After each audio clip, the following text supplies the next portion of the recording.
ঘরের বারান্দায় পড়ে আছে মৃত বাবার লাশ, কিন্তু এই লাশ কার জমিতে দাফন হবে তা নিয়ে দু ভাইয়ের মধ্যে তুমুল সংঘর্ষ। এমন একটি হৃদয় বিদারক আর মর্মান্তিক ঘটনা ঘটেছে আজকে বাংলাদেশে। বাবা খালিকুর রহমান বার্ধক্যজনিত রোগে মারা যান এবং তার লাশ রাখা হয় ঘরের বারান্দায়। এক ভাই যখন আরেক ভাইয়ের জমিতে কবর খুঁড়তে যায় তখনই বিবাদ শুরু হয়, যেটা সংঘর্ষের রূপ নেয়। একসময় এই সংঘর্ষে প্রায় দুপক্ষের 4 জন মানুষ আহত হয়।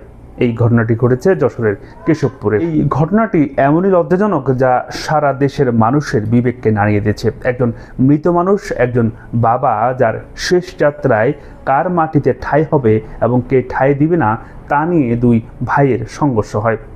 যদিও এরকম ঘটনায় শুধুমাত্র সন্তানদেরও দোষ থাকে না, অভিভাবকদেরও দোষ থাকে। আমাদের দেশের বর্তমান প্রেক্ষাপটে এমন অনেক অভিভাবক বাবা মারা আছেন যারা সন্তানদেরকে তাদের ন্যায্য হিসাবে বুঝিয়ে দেন না, যার ফলে মৃত্যুর পর এমনই ভাগ বাটোয়ারা সহ সম্পত্তির বিভিন্ন সমস্যা দেখা দেয়। আর এই ঘটনার ক্ষেত্রেও ঠিক একই ঘটনা ঘটেছে। জানা যায় এই খালিকুর রহমান তার জীবদ্দশায় তার সমস্ত সম্পত্তি তার বড় ছেলে মাহবুবুর রহমানকে লিখে দিয়ে যায় এবং তার ছোট ছেলে আসিফুর রহমানকে তার ন্যায্য অধিকার থেকে বঞ্চিত করে। একটা সময় এই ছোট ছেলে আসিফুর বড় ছেলে মাহবুব থেকে সম্পত্তি ক্রয় করে, তার ভিটে মাটি এবং কবরের সম্পত্তি ক্রয় করে। কিন্তু এই বাবা খালেক যখন মারা যায়, সেই বড় ছেলে মাহবুবুর রহমান গিয়ে ওই ছোট ভাই আসিফুর রহমানের জমিতেই কবর খোঁড়া শুরু করে এবং সেখান থেকে এই ঘটনার সূত্রপাত ঘটে এবং সেখান থেকে এই সংঘর্ষের ঘটনা ঘটে।